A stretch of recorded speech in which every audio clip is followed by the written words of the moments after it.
Қайырлы күн, құрметті оқушылар. Қазақ тілі сабағына қош келдіңіздер. Бүгінгі сабақтың тақырыбы қазақ ғарышкерлері деп аталады. Ал сабақта меңгерілетін оқу мақсаттары келесідей. Тыңдалым материалдарының мазмұны негізінде деректер келтіре отырып дәлелді жауап беру және тақырып бойынша себеп салдар, салалас, құрмалас сөйлемдер құрап жазу екен. Яғни біздер бүгін қазақтың ғарышкерлері туралы мәтін тыңдап, сол бойынша салалас, құрмалас сөйлем құрастырады екенбіз. Ал енді сабақты бастауға дайынсыздар ма? Ендеше осы қазақтың ғарышкерлері туралы ақпараттармен танысайық. Тоқтар Әубәкіров 1946 жылы 27 шілдеде Қарағанды облысы Қарқаралы ауданында дүниеге келген екен. Ол КСРО-ның соңғы, ал қазақтың тұңғыш ғарышкері. Кеңес одағының батыры 1991 жылы ғарышқа экспедициялық сапармен барып, ол жақта 7 күн, 22 сағат, 13 минут болған екен. Ал екінші бір ғарышкеріміз Талғат Мұсабаев. Ол 1951 жылы 7 қаңтарда Алматы облысы Жамбыл ауданының Қарғалы ауылында дүниеге келген. Ғарышқа 3 мәрте ұшып, ол жақта 341 күн, 9 сағат, 48 минут, 41 секунд болып қайтты. Гиннес рекордтар кітабына енген. Себебі, осы күнге дейін ол секілді ешкім ғарыш кеңістігінде ұзақ уақыт болып көрмепті. Одан кейінгі біздің үшінші ғарышкеріміз Айдын Айымбетов. Ол 1972 жылы 27 шілдеде Алматы облысы Талдықорған қаласы Өтенай ауылында дүниеге келген. 2015 жылдың 2 және 12 қыркүйек аралығында Союз ТМА-18М және халықаралық ғарыш станциясына бағытталған Союз ТМА-18М кемесінің екінші борт инженері ретінде ұшты. Ұшу уақыты 9 тәулік 20 сағат 13 минут 51 секундқа созылған екен. Ал енді оқушылар, осы ғарышкерлер туралы мәтін тыңдамас бұрын жаңа сөздермен танысып алайық. Бірінші сөз қаһарман. Батыр, ер, қайраткер деген мағынаны білдіреді. Мысалы, ардагер батырға халық қаһарманы деген атақ берілді. Одан кейінгі сөз мерейі тасыды. Бұл тұрақты тіркес. Беделі артты, қуанышқа бөленді деген мағынаны білдіреді. Мысалы, анам мен үшін қуанып, мерейі тасыды. Одан кейінгі сөз көз тікті, тұрақты тіркес. Қадала қарады, назар аударды деген мағынаны білдіреді. Мысалы, ардақ алыстағы тауларға көз тікті, яғни ұзақ қарады деген білдіреді екен. Одан кейінгі сөз сапарлау, етістік. Сапарға шығу, жол жүру, саяхаттау деген мағынаны білдіреді. Мысалы, Асан жақында шетелге сапарлады. Одан кейінгі сөз кеңістік. Шексіз әлем, кең дүние деген мағынаны білдіреді. Мысалы, ғарыш кеңістігі адамзат үшін жұмбақ. Ал енді оқушылар, бейне материалды тыңдамас бұрын қандай тапсырманы орындауымыз керек? Соны алдымен көріп алайық. Экранға назар аударыңыздар. Біздер мәтін тыңдай отырып, мына кестені толтыруымыз керек екен. Кестеде 3 ғарышкер туралы деректер берілген, бірақ олар толық емес. Сіздер мәтінді тыңдай отырып, осы деректердің орнын толтырып көріңіздер. Ал енді оқушылар, бейне материал тыңдауға дайынсыздар ма? Ендеше бейне материалды тамашалап көрейік. Жер сұлу, анадай сұлу. Ананың сұлуы ерекше.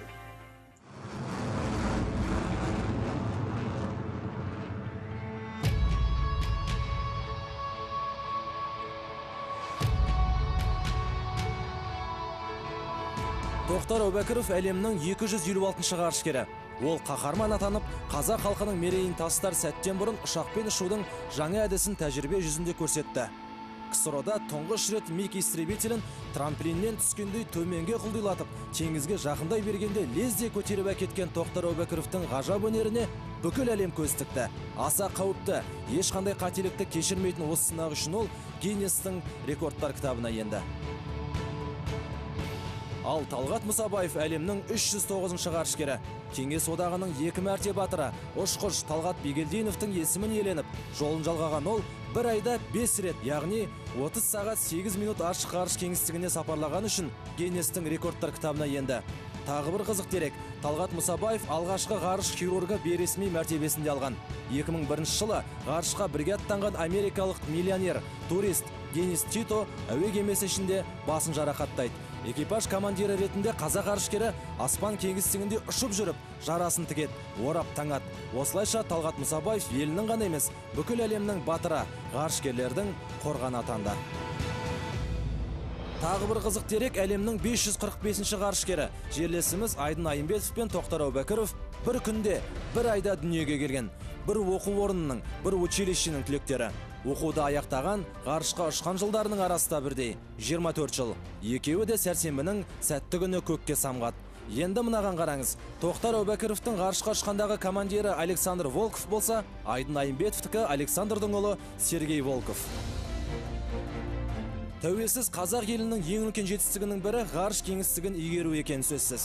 Осы жолда күні бүгінге дейін қыруар жұмыс атқарылып, қазақ ғалымдары өлшеусіз үлес қосты. Елордамызда ұлттық ғарыш орталығының салынуы, Бәйтерек зымыран, Есіл ғарыш кешені мен Қазсат жер серіктерінің мүлтіксіз қызметтері осының дәлеліндей.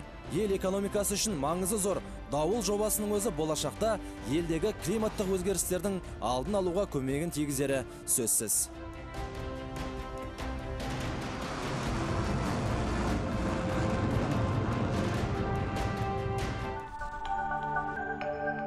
Бейнематериалдан қажетті ақпаратты алып үлгердіңіздер ме? Тағы да кестеге назар аударып, осы деректердің орнын толтырып көріңіздер.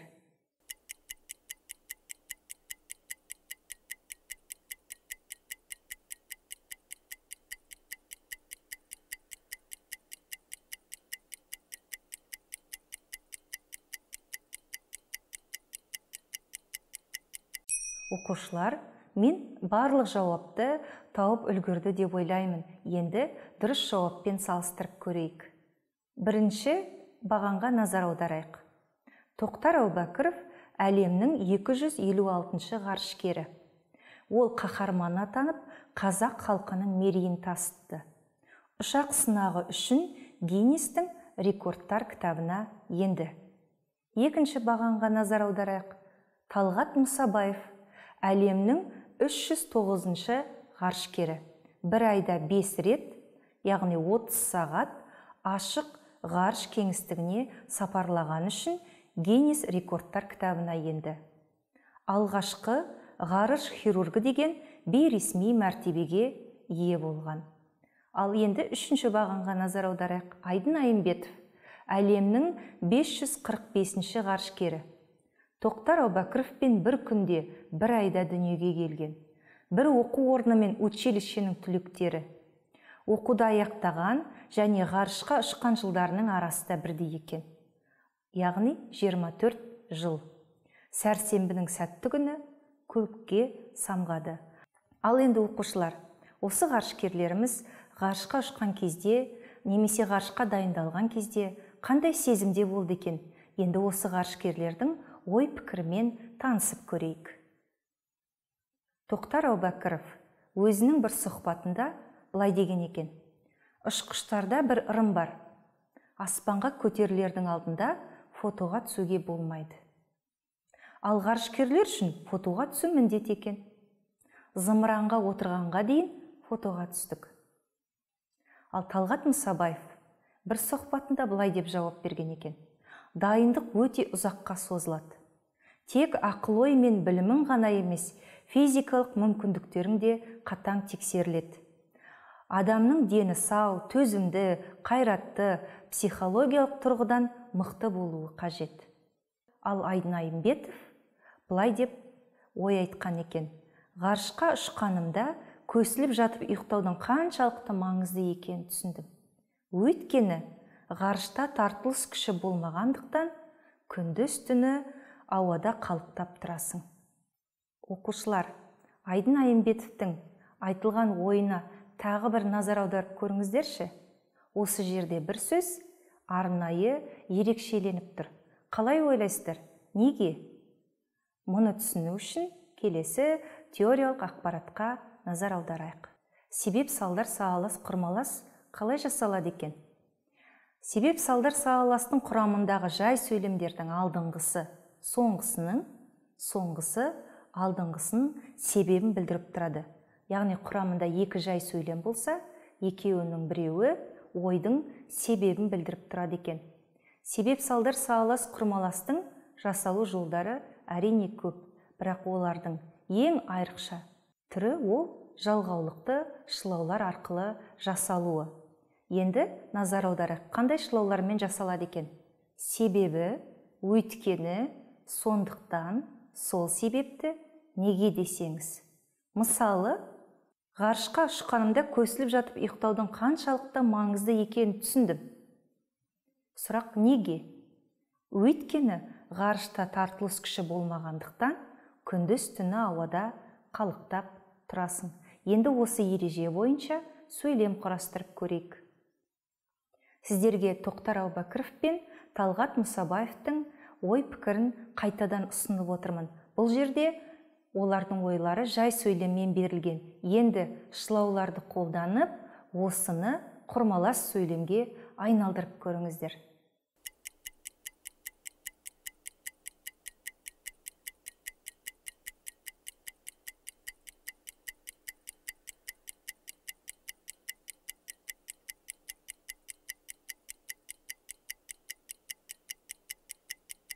Ал енді оқушылар дұрыс жауабын тексеріп көрейік. Тоқтар Әубәкіровтің ой пікірі бойынша соңғы сөйлемге назар аударыңыздар. Ғарышкерлер үшін фотоға түсу міндет екен. Сол себепті зымыранға отырғанға дейін фотоға түстік. Екінші сөйлемге назар аударайық. Дайындық өте ұзаққа созылады. Себебі тек ақыл ой мен білімің ғана емес, физикалық мүмкіндіктерің де қатаң тексеріледі. Ал енді оқушылар, сіздер себебі және сол себепті шылауларының орнына өйткені, сондықтан, неге десеңіз деген шылауларды қолдансаңыздар, бұл қате болып саналмайды. Себебі бұлар мағыналас сөздер. Енді оқушылар, бүгінгі тақырып бойынша жаңа сөздерді қайталайық. Қаһарман, батыр, ер, қайраткер. Мерейі тасыды, беделі артты, қуанышқа бөленді дегенді білдіреді. Көз тікті, қадала қарады, назар аударды. Сапарлау, етістік, сапарға шығу, жол жүру, саяхаттау дегенді білдіреді. Кеңістік, шексіз әлем, кең дүние дегенді білдіреді екен. Ал енді оқушылар, бүгінгі сабағымыз аяқталды. Белсене қатысқандарыңыз үшін көп рахмет. Келесі сабаққа дейін жүздескенше қош, сау болыңыздар.